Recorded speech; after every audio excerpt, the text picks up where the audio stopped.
Episode 6? Yeah, episode 6. Yeah. So we had a experience the other day. Yeah. Talk about that a bit. Oh, a bit, or is it? I thought the goal. Yeah, that was the goal of the podcast is just to talk about. Just being casual. Yes. Yeah. Talk about that a lot. Yeah. So I think the goal of this one is we recently completed completed as if it was some sort of chore, an ayahuasca ceremony. Participated in an ayahuasca ceremony, and so I think we're still coming out of it a bit. Most people do a 2-day thing, but we only did it 1 day. I just think 2 would have been too much. 1 was a lot. Yeah. And so I figured, I think here's what I want the episode to be. I wanted, we can touch on our experiences and the crazy stuff that we saw and whatnot. But overall, I think I wanted to tie back into what it does to you on the clearing of the pain body. Yeah. And if we can touch on the oneness and, the larger brushstrokes aspects of it more so than the nuance of the crazy stuff we saw. Because, you can spend a lifetime just talking about all the crazy stuff you saw. Yeah. And we can mention those. But overall, I think just what I think it does in the essence energetically. Sounds good. You want to go first? Or me go first? As far as what your experience is? Yeah. Yeah, sure. I mean, I don't know where you want to start. Oh, I don't either. Let me think. Well, how about this? I started one. I think I will say this: we are usually not the type of people that will participate in any kind of drug activities. I will say that. I'm not against drugs. So that is not me saying that. Not saying that I think drugs are bad. I just think they're just not lined up with us, right? Yeah. And so a lot of people consider ayahuasca a drug, but it's not. Yeah, the shaman who conducted the ceremony would refer to it as a medicine. Yeah, which I think more accurately lines up with the experience, as it is a soul medicine more than a physical Tylenol medicine. Yeah. As far as the idea that it is a drug, I think one, if it is called that, it is a misconception. Right. And so I wanted to point that out. So it's, and this is not to justify oh no, we didn't do drugs. So yes, the effects of it were what people would consider if you take morphine has an effects, and then therefore it's considered a drug because it has effects. So yes, this has effects, but I almost got scared, and I think it made me more apprehensive to take it when I, at some point, a day before, you somehow blurred out to me that it's a psychedelic. Yeah, it's a hallucinogenic or whatever that is. And then all of a sudden, that created a different picture in my mind than really everything I have thought about it before. Prior to that, I always thought of it as a ceremonial medicine or ceremonial component of something bigger. There's a shaman involved, and I have a huge connection with shamanism myself. And so to me, it was never anything other than that until you're oh yeah, it's a hallucinogenic. And I'm wait, and to me the definition of hallucinogenic brought in this fear component, because all of a sudden it separated it from being the sacred medicine to being a drug. Yeah. I guess for those who don't know, ayahuasca is a combination of a vine and is it a bark? Tree bark?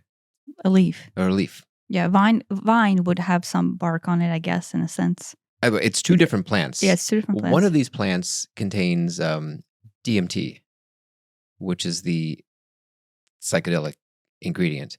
But if you just eat that, it doesn't do anything, because of however your stomach or intestines work. It will not absorb that. It metabolizes it before it gets into your bloodstream. So the other ingredient actually like inhibits that metabolization. Metabolization. I'm not. Yeah. You're the English speaking one here.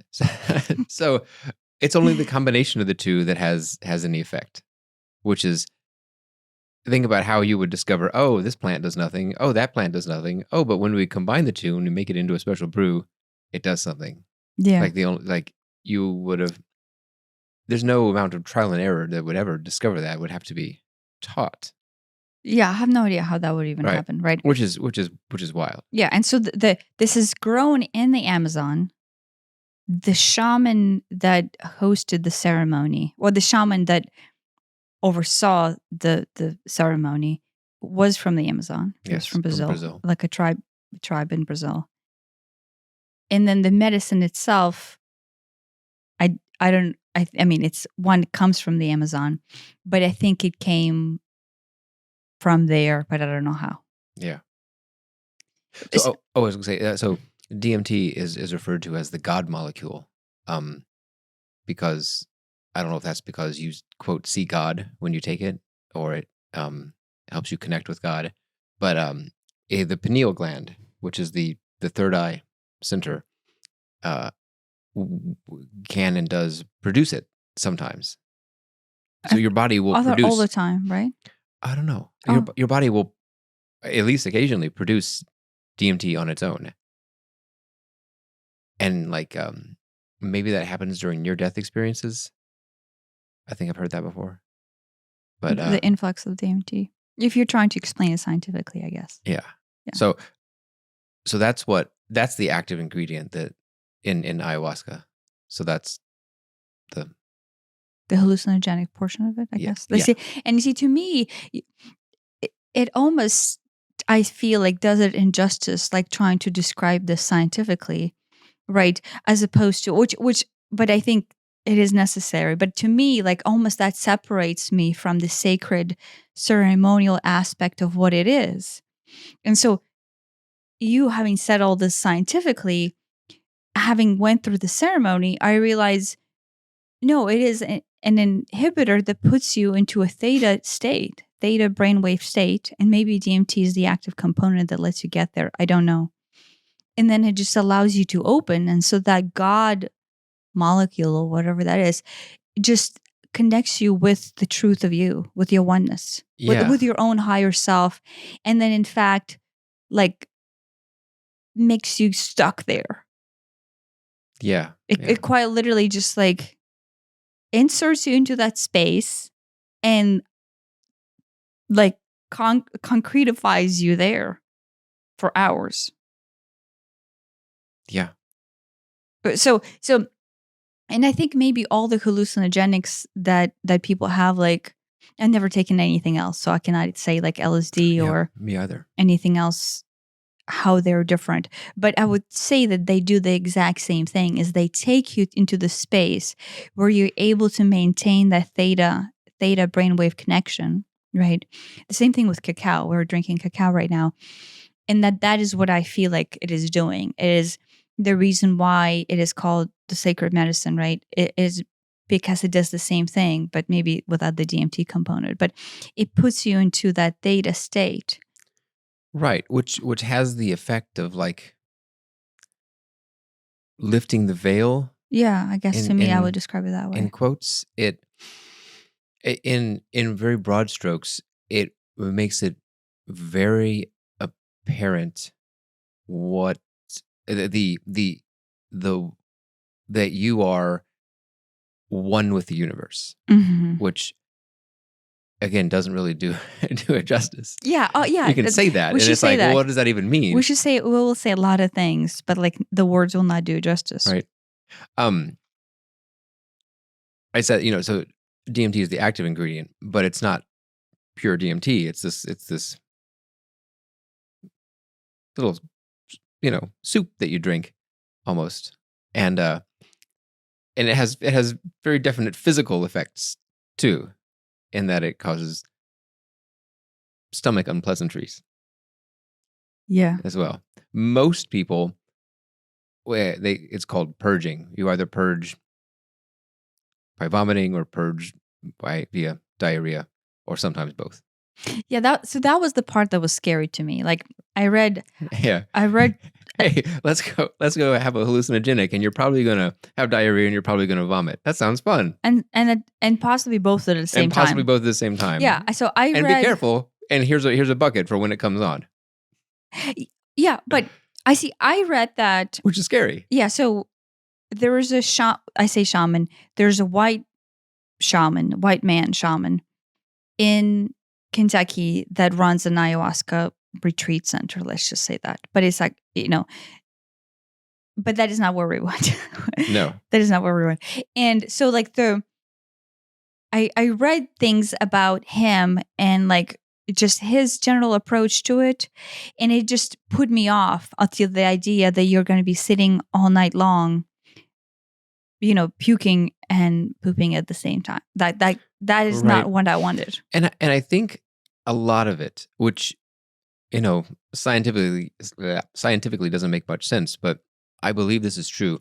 A lot of your experience has to do with how you prepare.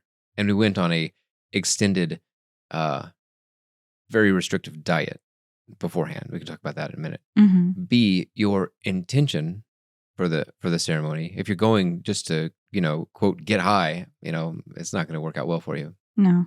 And C, the method in which the medicine is prepared.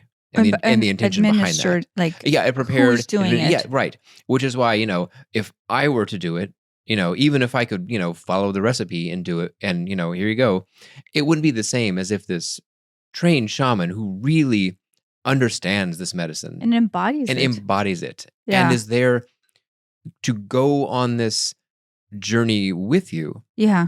That is really important in a way that is hard for me to really understand before you did it. Before I did it. Yeah. But it's there's this spiritual component to other people. And there were, 24 people or so, participating with us. And the whole community of it, it would be a different experience. It wouldn't be something you would just want to do alone. Oh, no. That would be very weird. One, it was very obvious that the shaman played the most important role. Right. He was holding that space He together. was holding that space. And there were, in fact, 5 other people that were also holding space. Like the whole purpose of these 5 people who are not even shamans is to help him hold space for the 20 other people. Which is, so one, I do want to say it is extremely important if you are doing it, you find a legitimate Amazonian shaman type of a place. Right. Yeah. A lot of people go to Brazil or Chile or No, Argentina to I do think it. Everybody there, some people there, and especially the person who organized it, actually goes to the shaman's village. And participates in the ceremonies there. Yeah. And he brings other people with him. Mm-hmm. Which would be right. I mean, if you happen to have the time and Budget. resources to do that, that would probably be the way to do it, right? Yeah. Because that would be the most authentic, and it's probably sourced from that tree right there. I don't know. Yeah. No, ours was amazing and it was perfect in every way. And at some point, maybe I would like to experience it in the rainforest of Brazil. But not today. Well, no, honestly, but to us, it was, serendipitous and most perfectly brought to us. Right. Like Elliot and I think both heard about it some years back, expressed enough curiosity to ourselves and within ourselves about it, to where energetic we were like, oh yeah, that would be neat. I'm kind of curious about that. I want to have that experience. But if this is something that lines up with us naturally through universal law, then the spirits will just bring it to us. I almost felt it like that. Right. Like I wouldn't be going out seeking it. Right. But it will come to me if it needs to. And it's always been, 3, 4, 5 hours away. And over 2 nights, and there's with the kids No, and everything. but There's just, so we there's have just no had way. these opportunities, Yeah. right? So one, we had opportunities. Oh, if we wanted to go to Brazil, we could. But Yep. that was like, wait, no, I'm not that committed to this. Yeah. Two, like, yeah, we had opportunities to where we could go out of town, but that's just not something that we wanted to do. So there were other opportunities, but I think we just didn't have, you know what? And it was maybe like the universe wanted us to have it, and it kept on bringing all these opportunities in. Yeah. And we kept on saying, no, this is not comfortable enough. This is not comfortable enough. This is not comfortable not enough. convenient enough. Even. Yeah. Well, and we were very committed to raising our children. Yeah. And the welfare of our children and being there for them as the parents. Right. Maybe too much. I don't know. Yeah, maybe too much. But that was a huge component. We did not want to be there for our children. And so, yeah, the way the universe brought it to us, it was literally next door.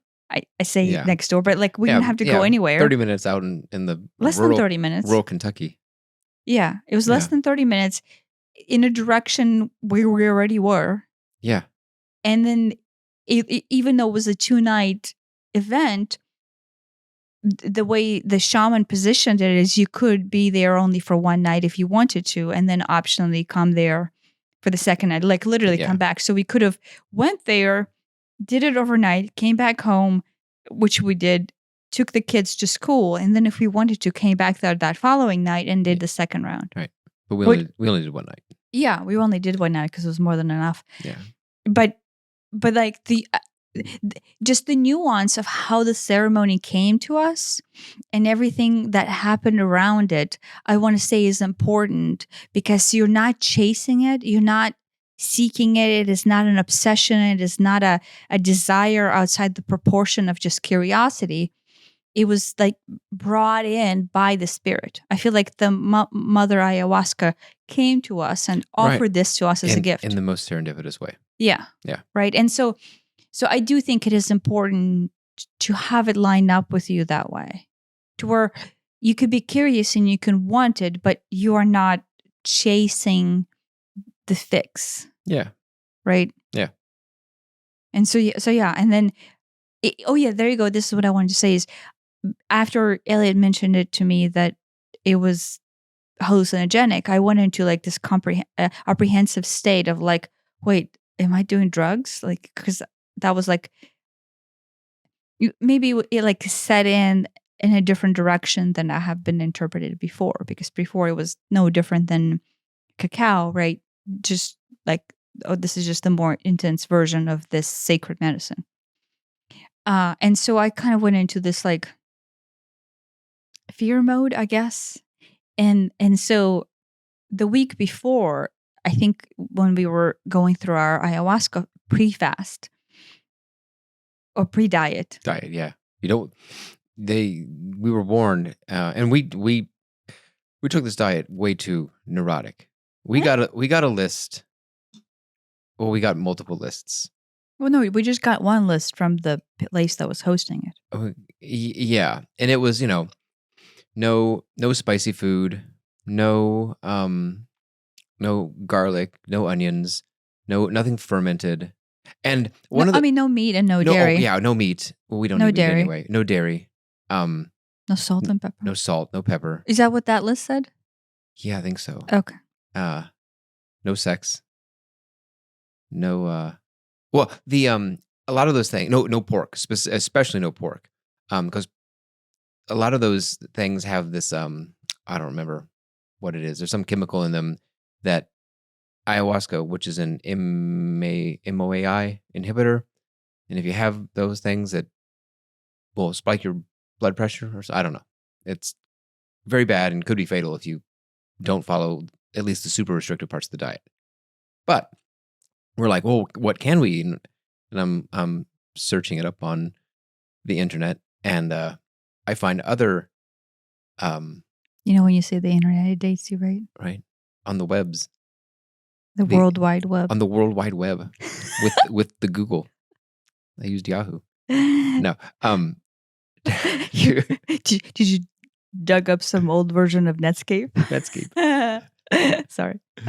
Deviating. So we found other places that hold these ceremonies, and they have their own list of restrictions. this one says no avocados. I was like, well, oh no, we can't eat avocados. No, no pineapple, no bread, no, what else? No plums, no. Someplace said no grapes. You name it. It got incredibly restrictive, and we kind of took the most restrictive combination of all of these and kind of adhered to that.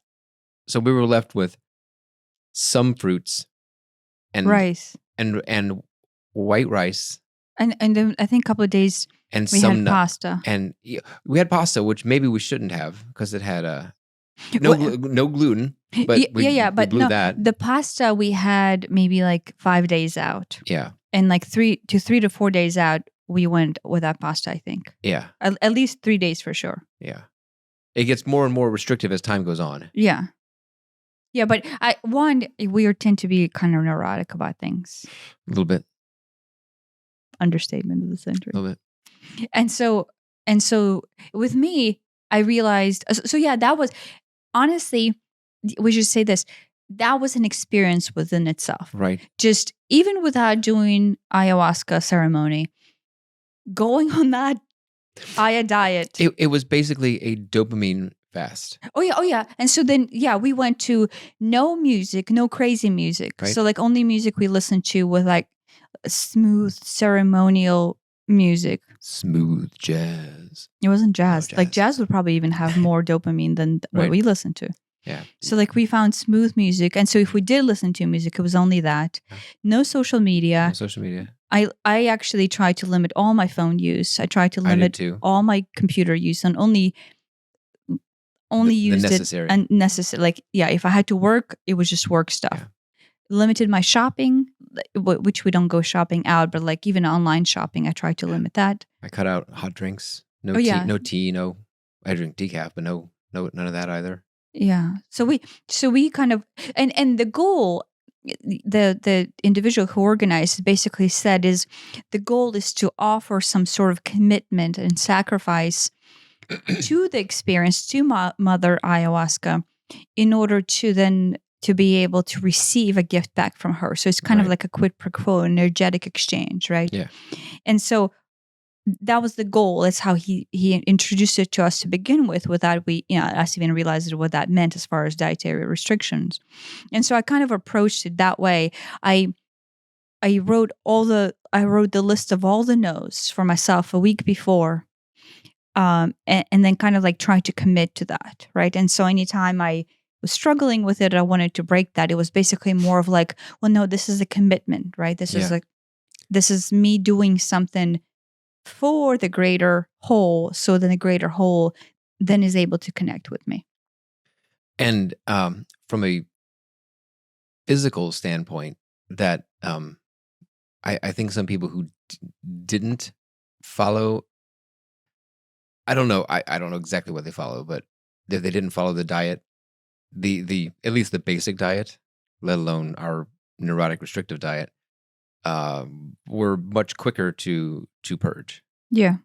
But the goal is to purge. Right. There's nothing there's nothing wrong with purging. Yeah. They say basically you do go into it realizing your goal is to purge. Yeah. Now, and how that purge happens should be an open time frame, or like open-minded endeavor, except that, in the long run, if you stand back and go, well, what do you want to be puking and pooping yourself all night? You wouldn't say no. Yeah. But it's actually not that bad. It's not that bad. Yeah. In fact, I did not puke or poop. Right. I will say that. I didn't puke, but I had diarrhea. But it wasn't like emergency runs diarrhea. It was okay. Well, this is going to be coming up soon, so I should just go to the restroom. Yeah, it's not a big deal. It's like after you have a bad burrito.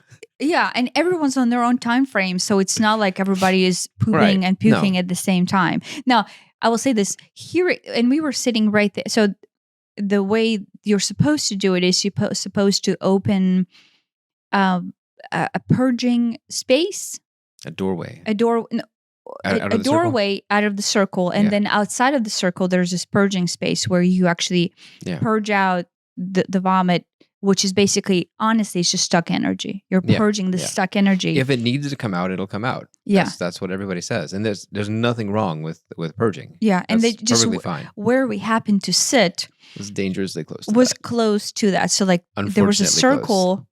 And so anytime anybody did make it to the purge, because everybody had their own bucket. So I think most people went into the bucket. Some people went to the restroom, but then some people did go to the purging space. And so hearing somebody purge just kind of Oh yeah, that's makes it a little bit difficult not to purge hearing yourself. someone else go is that almost sets up a chain reaction. Yeah, you're right. and then the other guy's doing it, and then the other guy's doing it. It's like, oh no. Yeah, I think to begin with, like the first guy who did it set off a chain, which was great because then right from the beginning, which was fast. I mean, that was like within 5 minutes. Yeah, I wasn't even feeling nauseous. I wasn't even feeling nauseous. Yeah, I wasn't even feeling anything. I was feeling nothing at that point. Yeah. I was like, I can still taste it. It's just it's that fresh. Yeah. Yeah. So with us, it was not a purging. Now, energetically, it was extremely purging. Energetically, it was purging. But spiritually, it was purging. Yeah, spiritually, energetically, physically, nothing actually was bad at all. Yeah. And so I mean, it's like an upset tummy type of a thing. To me, it was like a tightness in the tummy. Like there was like stomach cramps a little bit. Yeah, just cramping, cramping a little bit. But like not like period cramping, but like up high cramping. Nothing debilitating. No. I would not say that this is something. It was like if you had a bad burrito. Yeah, yes. A bad burrito would go through me, but it went through me. So yeah, but it didn't go through me at all. So it was just. But I do think so. Next to us sat a nurse, and she said, "Oh, I think because you guys adhere to your diet so rigidly, that helped you, not basically get completely sick." Yeah. I say that realizing that may be the case, but also I think larger than that, it is more of what does your body need, and our purging just did not come in that form, right? But I want to say it's because you and I spend most of our time purging like this. Yeah. This is our, I'm not saying our podcast is a purge, but we're always trying to bring up stuck energy. I mean, on our own and through just talking together. Yes. Yeah. Yeah. In our conversation, we're always hoping to allow ourselves to release any stuck energy. And this is the other thing I wanted to point out. I noticed that anytime the energy wanted to come up, right? Anytime something was coming up energetically, it brought up a wave of nausea. Yeah. And so that wave of nausea is the purge. So meaning, as you have an energetic stuck energy that is being brought up, right? And your mind will basically start rolling to the point where you will have these waves, like through the entire night for me, or I say entire night, as long as the effects of the ayahuasca lasted. Yeah. And so like a thing would be coming up and you're not even necessarily even aware of what that thing is, but like a thought comes in because it is a hallucinogenic. I think it goes into this visual interpretation of it. Yeah. Then the shaman and the people who were holding space were playing music, which I think was extremely important to the whole purging thing. So the music was amazing. Right. Like honestly, like it was a concert. Right. And then you're hallucinating at the same time. So this one guy he played like a dozen different instruments. Yes. Some of these instruments I've never seen before. Yes. Yes. Some sort of crazy, almost like a hand cranked not harmonica. Harp? No. And not accordion. I don't think it was an accordion looking thing. Almost like a hand cranked bagpipe is what it kind of sounded like.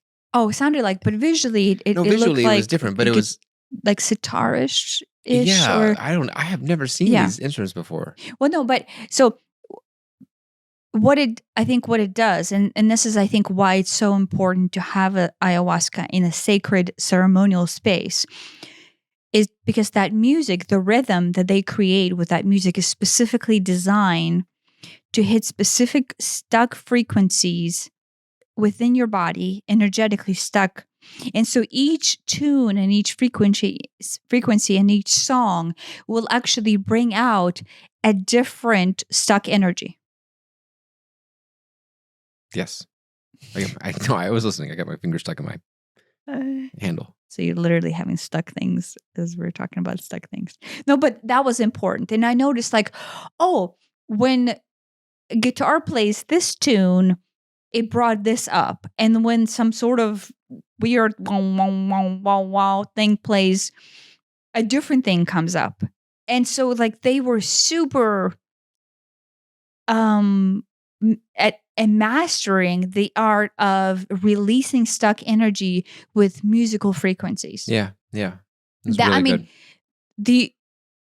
I'm just amazed about the nuance of these people's intuitive interpretation of what needs to be done for all 20 of us. Yeah. And then how they interpret that space. Like just perfect, just perfection. Yeah. It was crazy. In the fire. Yeah. There was it was outside. And so 25 of us were in this huge circle around a nice fire. Yeah. But like not a big fire. Not a big fire. I mean, I was really expecting a much bigger fire. But the most magical fire. Like I saw fire speak. The guy who was tending to the fire, because you got to add logs. Well, anyone would just throw a log on. No. He would rebuild, and I mean literally build in a construction sense. He had his little two smaller logs that he would basically use as giant tongs to grab a burning one and rearrange it, and he would just stack it up into another very ornate but maybe that's just how you tend fire. Pyramid? Yeah. But he really cared about that fire. No, but you can tell the energetic signature of him connecting with the fire. Yeah. Like the so fire him was as a his baby, and he was nurturing it through the whole ceremony. Sure. Yeah. But I saw it almost as like he's a caretaker of the spiritual being. Yeah. And the fire was its own spirit. Yes. And what brought the spirit into life was his love nurturing and love for this spirit. Yeah. I'm getting like teary-eyed just talking about it. The fire and the way it was tended was magical. Yes. Which is like, it's just a fire, but no, it was the best fire ever. And this is even before ayahuasca. Before the ayahuasca. Yeah. I was just like, this guy really loves that fire. Not in a pyromaniac type of way, but in like a I love my child type of a way. Well, no, yeah. And I saw him connecting to the spirit of the fire. And then I saw the spirit of the fire dance within the fire. And so within itself, I don't know how, if somebody does have an option of having an ayahuasca experience around an open fire. I think that's like, I mean, like we're saying all these things and all these nuances that we found so crucial and important. I don't know if you can replicate this, right? Because most people probably don't have it around an open. I don't know. But I hope so. If you are considering it, please find a real shaman from the Amazon and people who know what they're doing. And then, I don't know, possibly somewhere outdoors around an open fire. Yeah. Or at least around a fireplace where there's a fire present. And the fact that there were what I thought of as so many people, because originally I was thinking, it'll be 5 or 10 people, but there was like 24 people there, which was good. Like you mentioned earlier, if it was just a couple people, it would have been like intimate in the wrong way, where everybody felt close to each other, too close to each other. Yeah. But with that many people, with 25 or whatever people, and the fire circle being so big. Fire circle being so big, in order to have imagine 25 people around a circle with room to spare to get in and out, mm-hmm. and then you're not butted up next to your person. Yeah, you're at least 2 or 3 feet away. You've got room. You get kind of lost in the crowd, and you get to have your own space. You get to have your own space, and that's the goal. The goal is not for this to be a social thing, in that you're you're communicating with anybody else during it. No, it's just this is your experience and your experience alone. Yeah. And in fact, even talking during it is very discouraged. Yeah. No, it was I mean, I would highly recommend. Yes. Besides what it does, like people say it's very difficult, yes. But like I think if you do it right and if you follow the diet and I actually, I don't know if you did or not, but I connected. So, we knew that we were doing this at least a month out. Yep. And so maybe like as we signed up for it, I asked from Mother Aya, my ayahuasca, to connect to me, and I said, please open this portal of communication between her and I. Not in like it was just a thought. It was just a thought. I didn't do any kind of intentional ceremony. But a week before, I would ask her over and over, just take care of me however it needs to be taken care of. Please connect with me. Please become one with me and allow me to experience. Like I was open and surrendering into her. Like I was spending time building that trust in our relationship together. And I think the diet that came along was it with just the communication, like the person who facilitated said, communication and my dedication to this experience. Yeah. And I felt her, like I felt her there, but like in the most interesting way. And you feel the shaman, like I felt the shaman in the most interesting way. Like, yes, he was sitting there as a human being, in his attire and his hat and the feathers and all that. But like that was almost removed to where that is not what I felt. Like that is not him. His energetic presence. I felt his shamanic self. What I connected to was his shamanic self as opposed to this tiny little Amazonian man. Right. Right. Like that was like, it was almost interesting because he had such a large presence. Right. And then to see him in his human form. Physically small. Physically small, this humble, small, right. Brazilian man. Very, very kind and gentle looking man. Yeah. But yet his shamanic presence was like, right. Was overwhelming. Like, it was very, you're all safe. I have control of this. This space. Yeah. I am the caretaker for this group. Yeah. For this time being. Yeah. Besides the 5 caretakers or the space holders that we had, he was also himself. Yeah. And then he had a helper, I guess that was his English translator. And I felt him holding the space too. It was almost like the shaman hold this.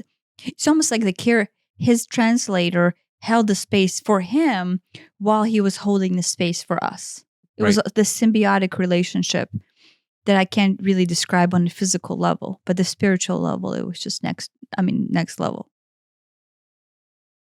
So yeah, so that's kind of like the nuance of the detail. Oh yeah, and to begin with, this is what I wanted to say is, I guess their tribe has 2 other sacred medicines that they offer. Yeah. And one of them, I don't know what the name of it was these eye drops, but again, medicine, not drugs, that basically activate your pineal gland. And so I opted in for that. Me too. It burned your eyes. It burnt, but to me, it was the most magical experience within itself. Like because and I don't know if anyone has ever been able to do that, but there's this practice to where if the pain in your body becomes too much, then you can, most people say through meditation, right? But through intention, leave that pain, leave that portion of your body, right? And then go into the space where it is not. And so it's kind of hard to describe because I can tell you how I do it.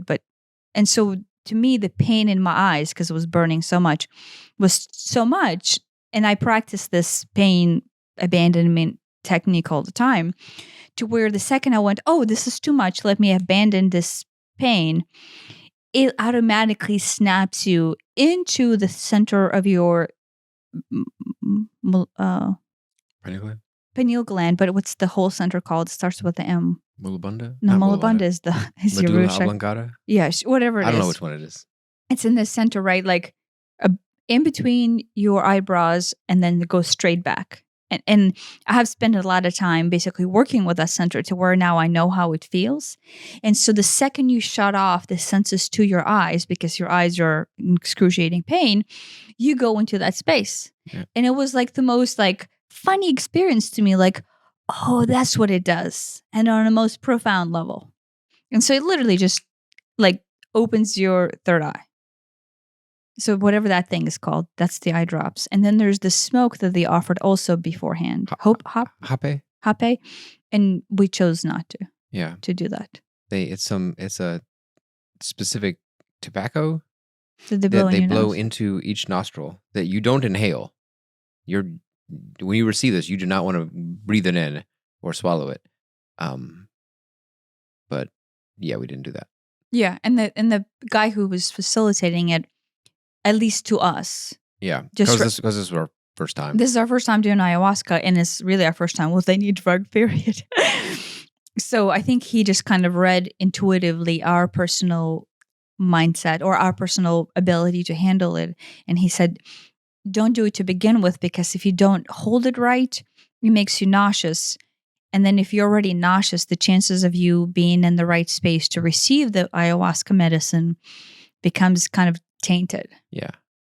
And so he said, you can always do it later. But honestly, later we were in such a magical place with ayahuasca. I didn't want it to like taint the experience with anything else. I just wanted to give ayahuasca its own space. And I felt like that was the right thing to do for me. Me too. Like I went in wanting an ayahuasca experience, and then I just kind of stayed there. And so a lot of people there did the eye drops and they did the hape, and then they decided to smoke cannabis, because I think cannabis somehow helps with nausea. Maybe. Yeah. And so I think they were trying to, balance the two. They said that it goes well. They go well together. Yeah, they go well together. But like you and I have not had cannabis. Well, I guess I have never had cannabis. So I'm like, I don't want to taint. I want to give my other ayahuasca its own space. Yeah, I didn't want to be like, well, what am I feeling from this and what am I feeling from that? I wanted it to be more pure. Not that there's anything wrong with the other way, especially if you've experienced one or the other before. But for first time, I just wanted to know what this alone is like. Yeah, I think it would be interesting to experience cannabis on its own. And then I say that, and people will like go, "What the heck? That's just like what everybody does every single weekday." And then it would be interesting. But then at the same time, I just wanted to experience ayahuasca on its own. Right. And then it would be interesting to experience the combination of the two. Yeah. And so people were kind of like in their own experience. Everyone was having their own choice, right? Mm-hmm. But yeah, that was just our personal take on what we wanted the experience to be. Yeah. And so for the first 20 minutes you sit and meditate, which is not what they called it. After you drink it. Yeah, you drink it, and then he called it sit with it or contemplate on it or think, whatever. But it's basically you just meditate. But I felt and saw nothing during and even right after that. Yeah, with me it hit. Oh yeah, and so the dosage. Yeah, I was expecting in my mind, and I not knowing anything, I'm expecting. Maybe not this much, maybe not a full. This is a pretty big cup. But I was 6 to 8 ounces of something to drink is what I was thinking. It was like a shot glass. No, they give you a shot glass. And it was half full. Mine was half full. And mine was the fourth full. Yeah. But I'm bigger than you. I think he does it kind of based on your size, how much you weigh, and then also intuitively like, oh, you need more, oh, you need less, or so whatever.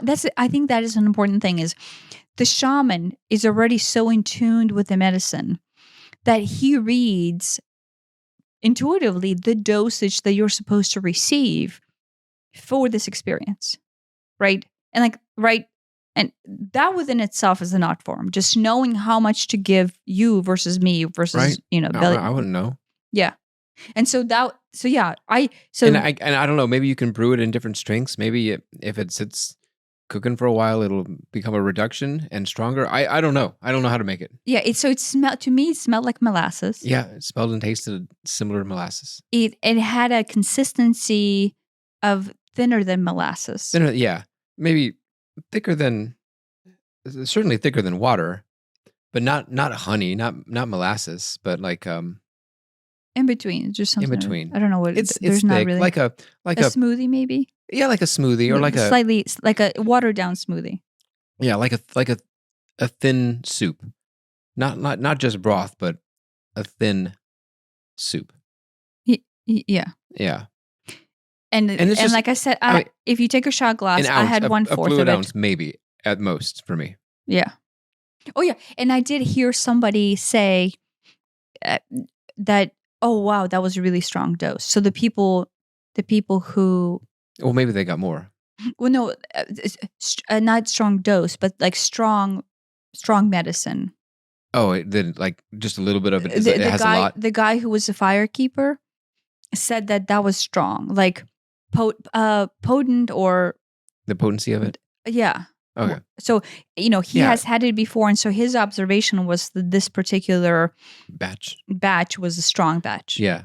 Which, obviously I have nothing to compare to. Oh. So I think that does vary. So maybe it was cooked down to be stronger. Or then, it depends how much intention there is, Yeah. or yeah, I think I have no idea. I think it's exactly what it needs to be. Yep. That's the thing, is like, if you trust the universe and surrender into it, it would just be magically exactly what it needs to be. Yeah. Just do it when the universe is lining you up for it, as opposed to like a neurotic chase. Yeah. And so for the first 20 minutes, I started to experience, like, I went into meditative state, and I very easily leave my body. So I just left my body.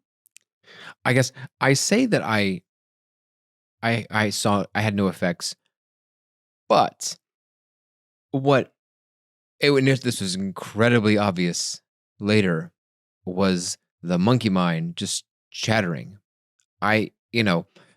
First 20 minutes or after, like, he activated the ceremony, like, because there's 20 minutes. I don't know when. Okay. When my monkey mind didn't come in until after he opened the ceremony. I don't remember when that was exactly. I remember going through the first 20 minutes going, oh, it's not working. And I'm like, oh, that's weird. And I was expecting something either to feel or see or have some experience. And here I am 20 minutes in and nothing. Mm-hmm. I think it takes longer than 20 minutes. I guess it just takes longer than 20 minutes. And I have no idea. Yeah. Yeah. No, to me, so the stars started to dance. Yes. After that, shortly after that, looked up, we're out. Again, it's some rural farmland type place. And there's some trees, and you look up at Jupiter is quite bright. The moon has risen. The summer triangle was the first Summer thing I triangle saw. is visible, but Jupiter's the brightest thing in the sky other than the moon, and it's dancing around. Mm-hmm. I mean, it is moving around in the most beautiful way, and that's when it's like, oh, okay, that doesn't usually do that. Yeah, I saw the stars moving. Yeah, moon became a portal, like a sun is a portal. There was like this blue energy pulled out visibly. I saw the blue. I would call it a shadow, but that doesn't really make sense. Pulled out of the moon to where there's this blue thing, glowing thing, pulled out of the bottom of it. A very, very beautiful blue. And then this like whitish pattern kind of overlaying it in the most interesting shape. Yeah, so the visual visual effects, components. This is the hallucinogenic part of it coming through. Yeah, so the visual effects are over the top. And the details. The stars, well, the bright stars, Jupiter specifically, it grew, I say grew, these lines, like a starburst style lines, but they were very thin lines that would come out from it. And at different parts of the night, they were bigger or smaller, but I was just mesmerized by these the most beautiful, like, twinkling, almost like if you in a cartoon, if you were to draw a star and put like lines coming out of it, like a caricature of what you think it would be, it was like that, and it was so intense, and I just couldn't look away. Yeah. I saw lines out of Jupiter, but almost like if it's moving through space, like it would have, they were bowed out as if it was almost like a travel lines. I saw that on the moon. There was, at the bottom of the moon, there was a curve, almost like I think it's called a bow shock, when like something is moving really, really fast, and like the whatever it's traveling through gets sort of like bent around it, almost like that. Yeah. But it was only at the bottom. But it was this perfect curve. Yeah, like what the SpaceX rocket had in LA. Was that similar? It was that shape, a parabolic shape. Yeah. So visual effect, I mean, no words will do justice. Right. Like, so if nothing else, heck, go for the visual effects. Go for the show. I got your own personal show. Right. But I think all of those visual effects are there as your interpretations of energetic forms that hold signatures within you. And so as they come up, they correlate to your energetic body. Right. And they allow the energy to flow. And so this is probably the most profound effect of ayahuasca, is the amount of pain body it brings up to the surface to be released. Yes. Yeah. And this is the primary reason I think why people do it. That's why I did it. Because I was I had heard that one thing I read said that they had a, quote, ego dissolving experience. And I'm like, that sounds neat. Yeah. And I didn't have any intention. Like, to begin with, he did set intention. So my intention was I wanted to release past life trauma because I knew I was holding on a lot of blockages from my previous lives that I can remember and like I can feel them, right, being knit by me. Then it was release the trauma from this life, right, because I felt the energetic blocks from that. Then basically open my heart because I actively felt energetic blocks around my heart from all the trauma. Like the trauma closed my heart off. And then the other part was just to allow myself to, through this open heart, to connect to the universe. And so that was like you verbalized, I don't know if all ceremonies are that way, but you verbalize your intention, right? Yeah. But I had other intentions that I also verbalized to Mother Ayahuasca prior to that too. So I was kind of already setting the space of like, just let me find me, right? Without this BS. Yeah. Mine was to feel what I needed to feel and see what I needed to see and know what I needed to know and to release whatever I needed to release. Yeah. Just stole that from a book though. Did I? Maybe. That's what I always use. But it's no, great but that's because perfect. That's exactly, it kind of it's wraps open-minded. It up. Yeah. And I didn't have any, I made it a point, I try to make it a point anymore to not have expectations for things. Oh yeah, I didn't because when I have an expectations. expectation for like a trip or something, it just won't go according to your expectation. It just never does, especially someplace you've never been. And so you end up somewhat disappointed that it didn't match your expectation, even if it was otherwise great. So ever since I've purposely, intentionally not had expectations, everything's great. So I had no expectations other than I had heard other people's descriptions. And I'm like, well, that's kind of neat. Yeah. But I didn't expect it. I wasn't seeking that. Yeah. What came up for me, I wasn't seeking it either, but I tried to surrender into thing, and we're kind of like on the surrendering of energy path right now. What came up was the shock of the amount of control that I was and now I have always admitted to being a control freak, but it is because, right, the control is there because I'm scared otherwise, and feel hopeless. And so that pain body that I hold from the origination point of my childhood, but honestly also from my previous lifetimes, that is how it comes through. So like the way I soothe my lack of feeling of safety and feeling of and living in scarcity and living in fear is through pretense of control.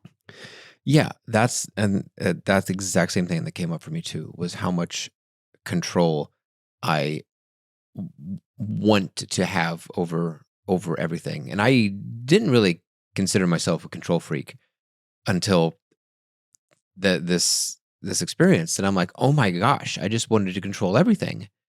At one point, I'm like, okay, I'm going to intentionally try to release control. And I'm trying to set an intention. I release all control. And I'm like, well, maybe not. Maybe I shouldn't release all control. Maybe I should just release the control that doesn't serve me. And I'm like, wait a minute, what am I doing? I'm trying to control releasing control. Is that fear? Yeah, I'm sure it is. Yeah. And I say control, but it's really the illusion of control, right? What do we really control? Well, we're not controlling anything. Not that much. No, but the control is there as a pacifier to soothe the fact that we are actively in fear. Yeah. And so that, that at all times, that is why anybody experiences control or wants to control something, is because you're actually afraid. You're not letting yourself feel the fear and not letting the emotion of what you're actually feeling come through, right? Hence you're just locking it up.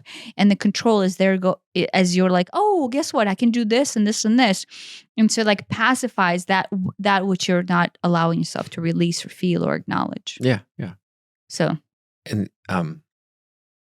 so I just felt this incredible resistance to mentally even saying the words, I release all control. I would get to the end of it, and I release all, I don't know. And I kept butting up against that it was like a couple minutes until I'm like, no, I'm just going to do it. I'm just going to do it. And so I did it. And what I saw, and I say saw quite literally with my eyes closed, was a big button, like a Staples Easy Button style button. And and the word control was literally printed not on it, but in it. Like, the button can occupy some volume of space, and the word control is inside of this button. And so when I pressed it down, it like smushed the control, I guess. And it made this like 1980s line animation Tron style, like of the outline of the button going down, and then it started spiraling around, and I'm like going on this like almost like a tube slide at a water park or something, and which doesn't really help with the nausea. But the nausea, right? That the traveling down the tube slide is the energy flowing. Yeah. Yes. And so it was scary in the sense that it kind of felt like I'm going down this tube slide from I don't know where to I also don't know where until I realized that it's taking me to the center of me. Mm. And when it finally hits the bottom, and it's contracting, it's like it's not like a continuous diameter tube slide. It keeps getting smaller and smaller and smaller. So it's almost like a cone spiraling down. It was clockwise going down until it hits the point at the bottom, and then just it there's this explosion of like geometric hexagons. Yeah. No, the visual. Right. So anytime you release any kind of stuck energy, it comes through as a visual effect, but felt physically to the biggest degree possible. Like it was just right. It was just this most honest feeling of you releasing that sensation or that energy out of your body. Oh yeah, and so I wanted to clarify. So as that happens, and I will get into like the nuance of what it actually does. But I've never heard anyone talk about this, but it became very apparent after we did the ceremony. The stuck energy that we have within our body, right, propagates itself or can propagate itself and should propagate itself through your body and then exit out of the main channel, which is the spinal column. And it doesn't even have to necessarily be the spine itself, but it's the energetic spinal column that we have. Right. That's where the the column of the chakras. Yeah, the column of the chakras. You could say it as chakras, but imagine there's this energetic tube, and that is what people call the Kundalini. And the Kundalini is the energy that flows through your spinal column. And so when you go into the ayahuasca ceremony, as these energies come up, what it does, quite literally, physically, is it allows them to flow through your central channel and then release out. And so if those who do not practice Kundalini, which I do and Elliot does now too, whenever you go into a Kundalini release type of energy, it is literally the spinal wave. Like you go into the spinal flex, and I'm doing it on camera here, but you're not doing it from the spine, you're doing it from the energetic component of how the energy flows through your spine. And that's a huge difference. So most people go, oh, I'll just go through the actions of this. But they do it from the stiffness of what they think it feels like, or what they think it feels like to move the spine. From a physical 3D. From the physical 3D standpoint. But it is an energetic release. And so when you are on ayahuasca, you're not cognitively thinking, right? You're not trying to block that thing. And the energy of ayahuasca just basically punches into the stuck energy, insert into the central column of your spine, and then has that effect to where you're flexing your spine because the energy is traveling through. And when it becomes too much for you to handle, it feels like you're going to puke. And so in that moment, that is why people puke is because the energy is that you have held trapped within your being for so long is so intense and so big. And it's not being released in any other way. Yeah, and you're holding it, right? And so it's like, guess what? I'm coming out whether you want me or not. And then if you're resisting this flow of energy, if you're not opening your channel, it will simply come out as vomit. But I think that is beautiful because most people refuse to surrender that control. And they're holding and holding and holding. And then sooner or later, basically, Mother Ayahuasca and the medicine and your soul goes, how about I just help you out? And you vomit. And so it's the most beautiful vomit. It is most cathartic vomit that you can possibly experience. I say that because I saw everybody else going through it, and it was just beautiful. So don't be scared of the vomit. But in my case, because I realized that it is what was happening, how you can release that intensity is simply sit comfortably enough to where you can allow this energy flow through your spine. And I was actively allowing my spine to flow and allow that Kundalini energy come all the way through cognitively with awareness. And so as the nausea came up, through that surrender, you release the nausea and the energy. Yeah. Yeah. I mean, similarly, when I eventually went number 2, it was, yes, of course, afterward, it felt good not to have that in me, but it felt good energetically. It was like, oh, that was a bunch of energetic poopy. Yeah. That is no longer in me. Yeah. I mean, literally and energetically, both. Yeah. But realize the energetic channel does have two ends, right? Yeah. I mean, it could have come out this end too. It just happened to come out that end. So you have a central column, right? And that central column is responsible for holding and moving all of your energy.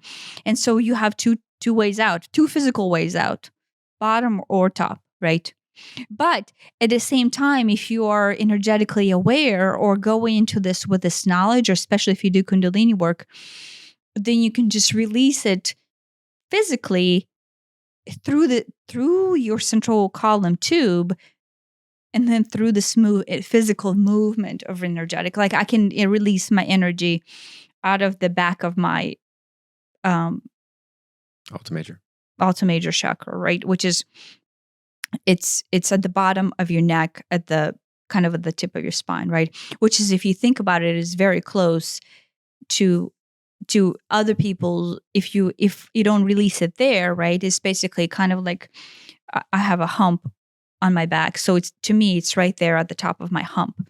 But most people in the world who do not have a hump, it's just kind of like Is that the cervical spine? I don't know. Maybe I'm not. It's like tuned with the five vertebrae down from the base of your skull. Yeah. Something like that. And so with me, it's right above my hump.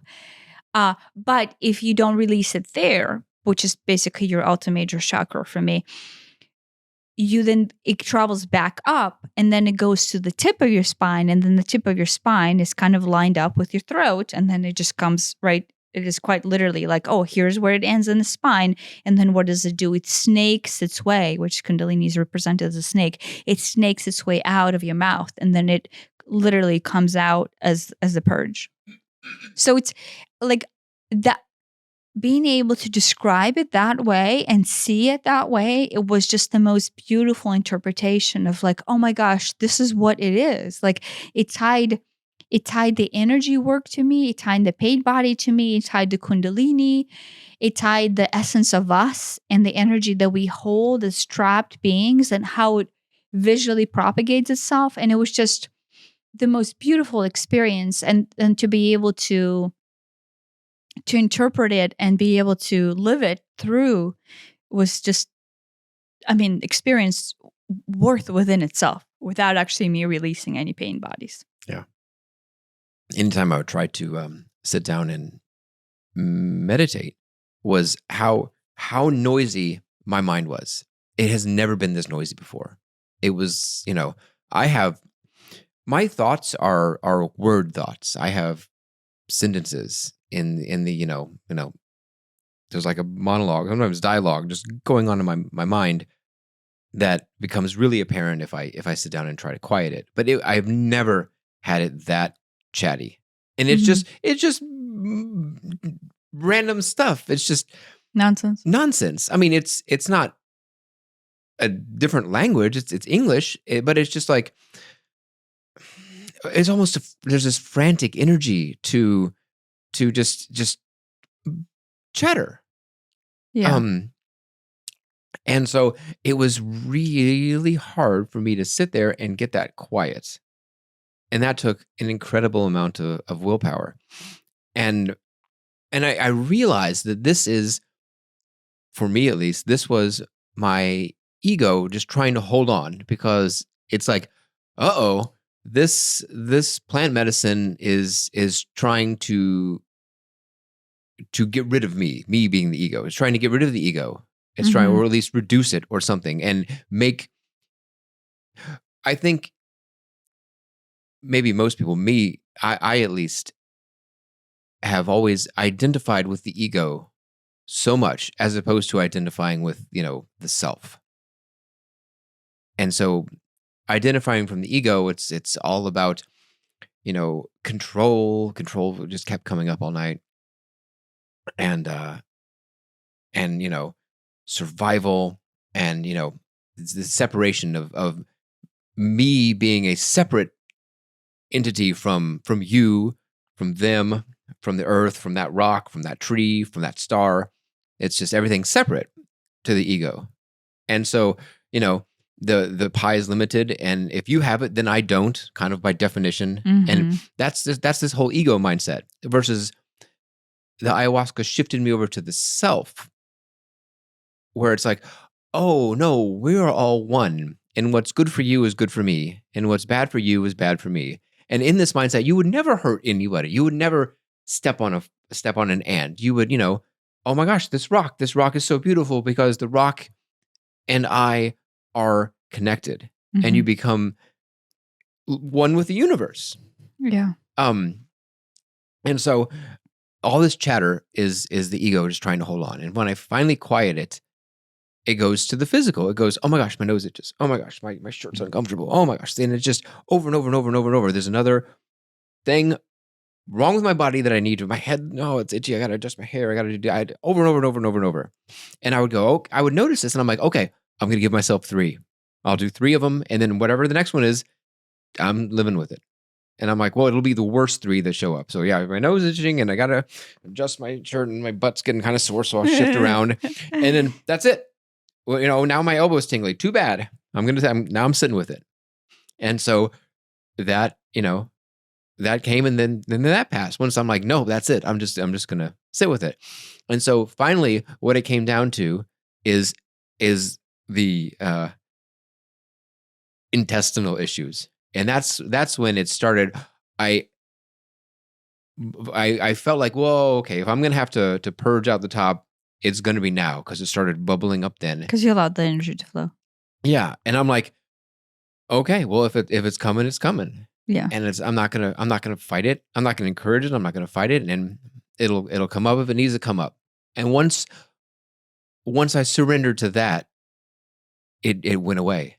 And I was like, oh my gosh, I am physically and mentally at peace right now. But I had to go through this process. And this is not it took a lot longer than it takes me to describe it. It was, 5-10 minutes of fighting my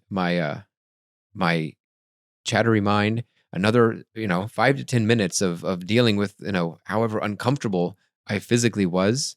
And it was actually quite comfortable. We're sitting on these bean bags. It felt great. We made it very comfortable. So that I think that so make sure you come if you do an ayahuasca. Make sure you come with a comfortable seat. Ours happened to be an overnight thing, which I think they said they'd never done before. Yeah, and I haven't pulled an all-nighter since high school. I never pulled an all-nighter, and I don't recommend all-nighters in general. But I didn't have any problem with that because I am like go to bed at night, wake up at 5 or 6, right? Yeah. On the weekends, I guess it's later, and I'm fine with that. And I thought, oh my gosh, I will never be able to stay up at night. But no, that was not an issue at all. Yeah, I could have stayed up the entire night. Yeah, we took a little nap during the day, and it was probably only about like 3 or 4 that I'm like, I'm getting a little tired. I'm going to kind of lay down and look at the stars. And I guess I fell asleep, but it wasn't a restful sleep. It was like, because you're outside. You're outside. It's cold. Ayahuasca, cold. It makes you cold. It makes you cold on the inside to the bones. Make sure you dress really warm if you're outside. I had a hoodie on and pants and a shirt, and I was underneath the 2 blankets, and I was still just cold. Not freezing cold, but just uncomfortably cold. Yeah, but that's normal. I didn't realize that was. Yeah, I didn't realize that was normal. It just makes you feel cold. Yeah. Which is another thing that, you have to. I had to fight, and then go, and then realize, surrender to it. It's just cold, and that's just how it is, and that's okay. Yeah. With me, I guess right from the beginning, within that 20-minute period, whenever we took it, and I went out of my body, and I started astral traveling, and then I realized, I can just go anywhere, but I'm like, maybe I should stay here, and so I was like actively trying to stay there. The physical sensations just left my body, and it was more so than any time before. Like I usually leave my body. But in that case, it was like, wow, this is like next level leaving my body. Like I am completely not here. Yeah. And it was so strange to sit there and go, wait, I have a body. Yeah, no, that was apparent to me too, was how removed I felt from my physical body. Yeah. Both of us went to the restroom at separate times. Yeah. We're talking about it later. I'm like, yeah, I looked in the mirror, and Tanya's like, oh yeah, so did I. What did you see? And I'm like, I looked in the mirror, and I'm like, I have a face. Isn't that? Look at that. I have a face. isn't that strange? And it wasn't like, it was like, I have a face in the same way as, oh, I have a cup. It was like, it wasn't, I was completely disidentified with this face being part of me. Yeah, me The too. face was just some 3D thing, 3D possession almost. It was like, oh, I have a face. Huh. And I was thinking, it looks kind of old. That's what I thought. But we were so deprived of all nutrients. I lost like 13 pounds over the last week and a half. Yeah, I think we were just so deprived. And I was probably dehydrated too.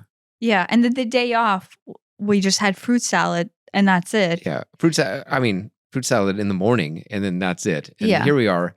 This was probably 2 a.m. So 12 hours since we'd had anything to eat. And I really I didn't drink enough water. And I know that. At night, your face kind of like looks saggy anyway. Yeah. And so like it was not the best, and I don't wear makeup anymore. So it was like I looked at myself and I thought of, like, I saw myself as an old lady. Yeah, I'm like, I look older than I remember myself looking, but not in a judgmental way. No, there was no judgment. It was just like interesting. Oh, that's an interesting fact. Yeah, it was very interesting. And I looked in my eyes and I'm like, oh yeah, yeah. Looking into your eyes was interesting. It's like, how do you even describe it? They're like these magic portals that I don't even know. I don't even know how to describe it. Magic portals. The eyes are, it's like the magic portal is looking at itself. Mm-hmm. Yeah. I can see that. Which, right? I mean, that makes that makes no sense to anybody. But yeah, I can see that. Well, no, so you are a soul. You are basically at that moment your higher being, and then you're completely in actualization of your truth. You're experiencing yourself from the true standpoint of view, which is like this higher energetic spiritual being. And then all of a sudden you go to the restroom and you see yourself in the mirror and you're in shock that you're in a 3-dimensional form. You're like, you have this somehow at some point, somebody made you believe that this thing you see in the mirror is you. Yes. And you're in shock. Yes. It became so apparent to me throughout the ceremony. And then especially when I was looking at myself in the mirror, that this is not me. Yeah. This is, I happen to be temporarily inhabiting this sack of meat, but this is not me. Yeah. This is my body. Yeah. Oh yeah. Oh, yeah. So I saw myself, I'll say this, I saw myself in the mirror and I'm like, wow, holy freaking shit, that's me. And then like, and then I spoke to myself from my higher dimensional self going, wow, like, look, that you're choosing this experience to experience this. But this is your truth. It was like the language was, the message was, look what you have to go through to just see the truth of you. You have to go through all this rigmarole just to see the truth. Yeah. Like, look what you have just put yourself through. And the week before. And it was like, look what you have just put yourself through in the last 40 years.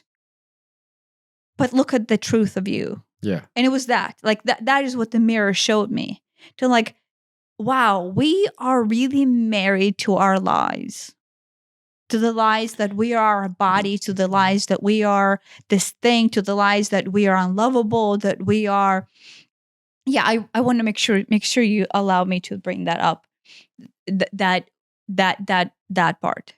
And so it was just so obvious that we were not what we thought we were, that I was not what I thought I was, as spiritual as I am, and how silly it is to think of myself anything other than this essence of universe. Like this beauty and this love that we deny ourselves to feel. And that's the part that I wanted to touch on. But yeah, and so the other thing that I wanted to bring up here while I remember it is, like within that week, we were watching Gaia, and then on one of the, was it on Gaia? Whatever it was, I have a heart murmur. And so I did not think I had a fear of death. I really did not think, because anytime I would talk about death, I would go, well, what's the big deal? Like, I know I'm not this body, and I know I already touched myself outside of this, so I wasn't afraid of dying. And I thought that. But then within that week, I heard somebody bring up a heart murmur, either on the show or on Gaia. I don't remember what it was. Yeah. And then somebody else brought up some medicine. What was the medicine? The D. It started with a D. That addressed the heart murmurs. And then you're like, oh, I just had that come up too. I was just thinking about this medicine. You had your dream. Oh yeah. That was a couple of weeks before. I had the dream that It was a couple of weeks ago. It was during that week period. Yeah, during our diet. Yeah, so I'm a very vivid dreamer, and then there's a lot of messages that come into my dreams. And so the dream that I had was that I died from my heart murmur. And then next thing I know, somebody on television mentions heart murmurs and how whatever that is. And then somebody else on a different show mentions whatever this medicine is that people take for their heart pain or the heart dysfunction. And then you mentioned that you thought about that medicine also. It was some sort of plant. It was like remember you said like, oh, I was just thinking about that drug. And you said the drug is there as a poison. But then this guy... Oh, digitalis. Digitalis, yeah. And this guy's like, oh no, it's a heart medicine. It's used as a heart medicine. It's a poison in a high enough dose, but it can be used to treat specific heart things. And then what's it called when you dilute it over and over and over? I don't know. Homeopathic manner. It can sometimes it does the opposite of what it does in full doses. But beyond that, ayahuasca can increase your heart rate and blood pressure. Yeah. Especially if you have had in the past several days caffeine or theobromine from cacao or dairy too, right? Any of the prohibited things or really specifically whatever it is that's in pork and fermented foods. So no, I went into this, I'm like, and I think it was on purpose for me to recognize that this will set me off into the sphere component, that I am afraid that I'm going to die from a heart murmur. In fact, when I got diagnosed with it, the doctor told me that I was going to die from my heart murmur. And I was like 8, right? So at 8 years old, I'm told that this is going to kill you. And I just, at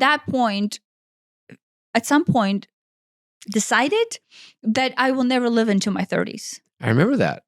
I remember meeting you and you're telling me that you're going to die before you hit 30. And I'm like, I was thinking, should I walk away? Because, I would like a relationship that lasts longer than that. Yeah. No, but I just didn't believe you. You didn't believe, but I believe that you have or had a heart murmur, but I don't believe that you were going to die before you hit 30. Yeah. Well, no, I mean, last time I checked it was when I was pregnant. No, I was going to get pregnant with Aiden, which is in my mid-20s. Right. And I wanted to make sure it was okay for me to get pregnant still. And so he was still there then. And they said that, yes, you need to have it checked every 2 years or so. And then basically, and I'm like, so what's the worst case effect of it? They're like, well, usually it wears out, sooner or later. And then you need to get heart surgery and get the pig valve or whatever. And so that was the story. So yes, it is. I didn't exaggerate it, because that is something that people experience and die from. And then most people get their pig valves and whatever. But in Ukraine, I don't think heart surgery is something that, at least back then in the 80s, right? This is just like the chances of you surviving in Ukraine with a heart murmur were so low that the doctor who diagnosed me with it, who was also a Jewish lady, so my parents super trusted her. Like anytime they found a Jewish person, it was like, she's right. Like, we are not going to question her. The doctor's like, you're a goner. Yeah, she told me I was a goner. And I believed it. Like, I believed that I was a goner. And so my parents treated me differently I think so. This is probably like goes back to my pain body because they thought I was going to collapse on them any moment. Like they knew they had limited time with me. And then I knew that I had limited time. And so you live differently when you think you're going to collapse any day. I think that's great though. Like in a way, right? Like gives you perspective on life. Yeah. Yeah. But at the same time, on the pain body component, it sets in fear. And so what came up pre-ayahuasca is that buried fear that I had about actually dying from my heart murmur within that week period, right? No, I'm okay. I don't even. That wasn't a reassuring thing. That was just I wanted to touch you. Oh, my sweaty feet. So it came up, and then like a dove came the day before. Yeah. That was weird. Yeah, and so I have connection with birds. And then now you have a connection with birds because I have connection with birds. And so this dove just comes to our deck and sets up shop. And in fact, I think at some point I will share my hawk story of how a hawk saved my life. But in this case, here comes a dove and he poops on our deck. Well, he lands on our deck. This is like 2 p.m. or something. Yeah, he lands at 3. It was a 4.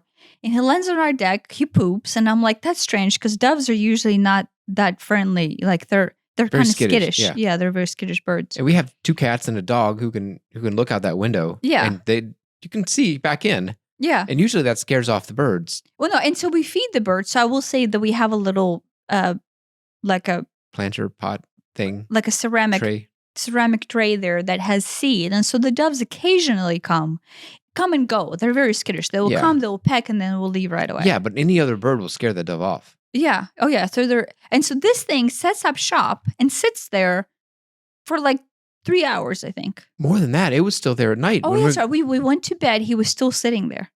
And I looked it up, and he looked unusually fluffy. Yeah, he looked fluffy, but I think he was just comfortable. And I'm looking it up on the internet. And it said, oh, yeah, sometimes a dove will just come to die. He'll just sit there and die. And it was a beautiful sunset. And we had previously heard how, when sometimes when birds die, they don't go through all this nonsense that humans go through. They just sort of sit on a branch and look into the sunset and then expire. Well, they just leave their body. Leave their body. And I guess the body. Like yogis die. Yeah, I guess like in the body, I guess would fall down to the ground. But yeah. So he was just sort of sitting. He did not leave the deck. Entire night. He walked around a little bit, but from my internet research, which must be true, sometimes they just get so tired that it's not that they can fly, it's just they don't want to fly. And so they'll just sort of walk around a little bit. And we're like, oh, this is kind of sad because here's this beautiful bird who's going to expire on our deck. Yeah, and so with me, that brought up fear of like, wait, now I know a dove is a messenger of God, that the spirit is with you, right? And it's literally a dove, which is basically, like coming of spirit. Right. And so to me, one, it was comforting, like, oh, here's this dove comforting me the night before I go through something that I'm slightly apprehensive about. But two, at the same time, is bringing up my fear component of dying from a heart murmur. There was all that hard stuff that came up. Mm-hmm. We had just watched a show about death. Mm-hmm. Yeah. We watched a show about death. And then the dove comes, and it was like, is this some sort of trifecta of symbolism that we should be careful about or something? Yeah. And death has this serene energy of calmness around it. Like right before somebody dies, I think there's so many spirits that are in the space. And it felt really calm. And everything felt super calm. Yeah, so that entire week, maybe because we were dieting and that energy was so low, but I saw spirit and I felt spirit all around me. In fact, my shamanic guide came and introduced me. Native American spirit came and introduced himself for the first time in 40 years and 5 years of my spiritual work. And so I'm like, wait, I feel super protected, but is it because the spirit is here because I'm going to die? And so I was mixing in the spiritual beauty with the fear, but I think that was necessary. And so I actually thought that there's a pretty good chance I'm going to die on this ayahuasca ceremony. But that's okay. I was just kind of surrendering to dying. Yeah. But that came up as its own demon to release through the ayahuasca? During the ceremony, it was what the interesting effect that it had on me was that it became so obvious. Anytime a thought or emotion would come up, what was driving that? What pain body was driving that? Or if I wanted to do something or whatever, what I was hoping to get out of that in a Control? in a way? control type of situation, in a Preset expectation? yeah, or yeah. And I think we said this earlier. Basically, all of these things, oh, I want to be able to control this so that I feel better, because if I don't feel good, then so I don't die alone. And it's almost like a comedy thing now. It always ends up at dying alone. Yeah. And during one of my meditations, I was like, isn't that strange that it all comes down to dying alone, the alone part of that? Because, does it really matter if you die alone versus dying with your husband or wife holding your hand? Does that change it? Does that change it for you, the dying party? Does that change it for the other person? A lot of people don't have a family that is next to them all the time, and if they were to die or be about to die, is someone close enough with enough advance notice to get there to witness the death? All this was coming up to me, and I'm like, oh, it was your grandfather who died a couple years ago, but he died. His wife, your grandmother, was with him when he died. Mm-hmm. And then I'm like, oh, and then I got really confused if she had died or not. And I'm like, oh, so then when she died, she didn't have him next to her. Wait, did she die? Did she not die? And I was very confused. I was convinced that she was both dead and alive at the same time during this. And I'm like, I don't know that really changes anything.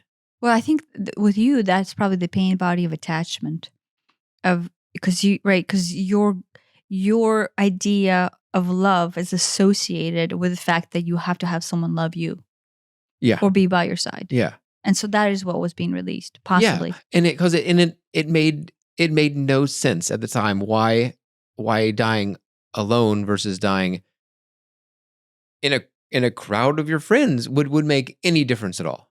Yeah. I'm like, everyone's going to die, and you may or may not die alone, but that couldn't matter any less. Yeah, but I think it's the nuance that you were not letting yourself feel that was actually the trapped pain body. It's not the dying, it's the alone. Yeah, no, it wasn't the dying. The dying also didn't really matter as I'm there contemplating. But you were this. able to separate the two concepts. Yeah, there was the dying, and then there was the alone, and the dying didn't bother me at all, but the alone, I just thought that was so weird. It was so weird that it's dying alone, and why would that matter? And I guess that at the time, and since that time, it doesn't matter. Yeah. It's like dying with a hat on versus not. Well, who cares? Who really? Well, I mean, now like dying, who cares? Yeah, now dying, who cares? Yeah, but with dying, me, I guess dying alone versus dying. I never had the thing, right? But I think I had the dying, but not even consciously, right? Like if you before that you asked me, "Are you afraid of dying?" I would have said no, but I think there was this energetic part of me that was left over, being afraid of dying because I was told at age of 8 that you're going to die pretty soon. Yeah. So yeah, like, right, like there's these things that even if you don't think you have it hidden within you, there are just sitting there. Like I would have never came to discover that.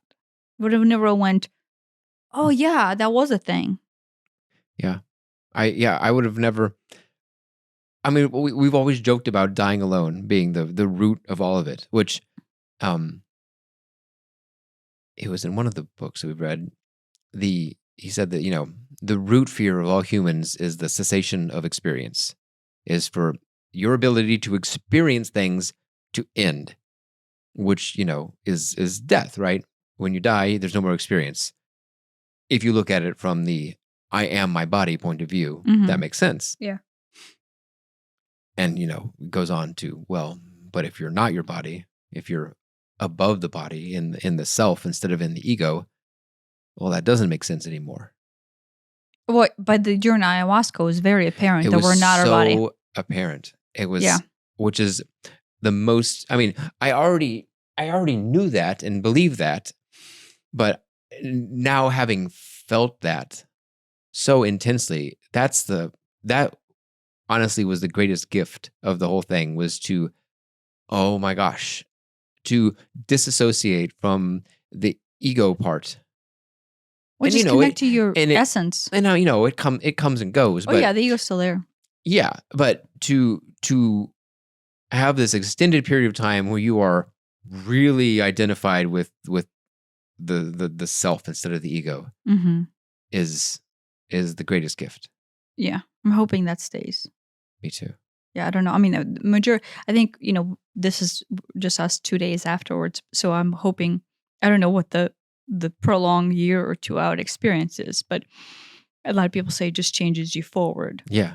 But I'm hoping that realization that we're not our body at that extreme level, like that innate level, actually stays. Yeah. No,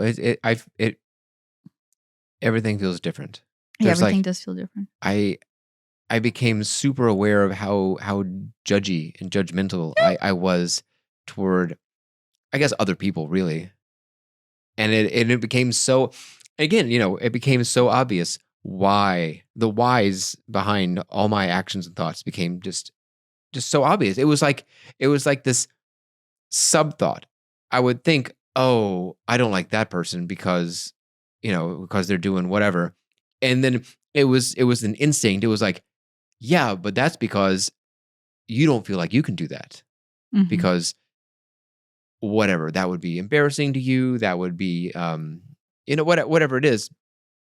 It was like, it was no effort. That just came as this like echo of the first thought, of the first feeling. There was this echo that was the truth behind it. Yeah. So whenever a judgmental thought or controlling thought, so whenever anything comes up that is your ego during the ceremony, I think what ayahuasca does, it automatically snaps it into truth. Yeah. Like immediately. They're right. So sometimes it takes us like hours to come up with the why, but ayahuasca does it immediately. Yeah. It forces it on you. Immediate, within a second. Yeah. And so then you can choose, if you're cognitive enough, if you choose to have that as your goal, you can choose to release that. Yeah. And then see through the truth. And so if you allow that to release, that's when that kundalini does travel up, and that's when you can puke. Yeah. Or you can just allow it to come through the kundalini without the puking, depending on your skill level. So yeah, that was extremely obvious. The other thing that was super obvious is, and I could feel the difference between my thoughts and the group thoughts. And then to begin with, I was in the group thoughts more so, like, because I was astro traveling, and then I'm like, oh wait, this is maybe the wrong time to astro travel, and I should like actually be down here doing some work, right? That's what I thought. And so I stayed there, and then the influx of imagery just came flooding, and then at some point I realized, oh wait, I'm just watching everybody else's show. And then having my own, but I'm not actually diving in deep within myself. So that is something that is a choice, right? Like you can separate yourself from others, right? But on the global level, without even the others, on the whole, when I looked in the mirror especially, it came so obvious to me that we spend our lifetime feeling, all of us, like 8 billion of us, feeling unloved and undesired and not worthy, and in my case, bad and dirty, tied to a table leg. But like that is the human problem, like the one and only human problem, that we are somehow think that we are not loved. Yes, that also became apparent to me. maybe heightened by the fact that before we actually drank it, we went around. Everybody said, "Hi, I'm Elliot, and my intention is this and that." But a lot of them were either explicitly or implicitly, and I want help loving myself.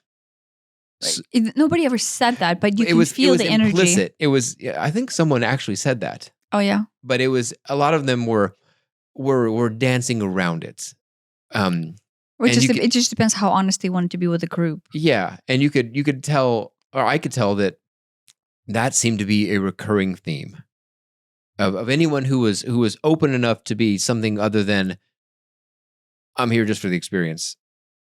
Which, I am there for the experience, yes, but at the same time, I would like to do some work while I'm here. Yeah. There was a lot of, I'm trying to release this trauma, I'm trying to lose this pain, or well, the trauma, it all comes from this I don't love myself. And it became super obvious then and then later. Yeah, but not nobody loves themselves. No, not consciously. We're not consciously not loving ourselves. We're subconsciously thinking that we're unlovable. It is. Yes, it is completely subconscious. Yeah. And it was really obvious to me. So when I was staring at the mirror and I saw myself and I was in shock of how I looked. But then after that, like as I was staring into my eyes, the higher voice came through and it's like, look what you're having to go through to simply touch on the truth of how loved you are. And so I will go out of my way to say this, that if somebody's listening this, you are loved. Right. So loved by me, by God, by the universe. You're just the most loved being. Right. And in fact, unconditionally, like I love you unconditionally, without any barriers. You can do no wrong because you're loved. Yeah. Yeah. And if we just hear that, like just take that and feel that within you, that I love you regardless of what you do, regardless of what you have done, regardless of what you're going to do, like unconditionally I love you. Yeah, that's it. I mean, just know that you are loved. That ties into the whole identifying with the self and with we are all one. Yeah, because it's like, of course I love you. And of course I love myself because what else is there? That's it. Yeah, no, there's only one, right? And there's only one and there's only love. Yeah, right. And it sounds like so much hippie mumbo jumbo, but oh my gosh, when you really feel that. Yeah. But I think this is important because most of us are not connected to our universal selves and to our higher selves or to our soul or to the truth of us or to the universe day to day, minute to minute. And we're so much in our material three-dimensional world that we don't see anyone around us who loves us, right? And so I want to say from the three-dimensional standpoint is, I love you. Yeah, I love you too.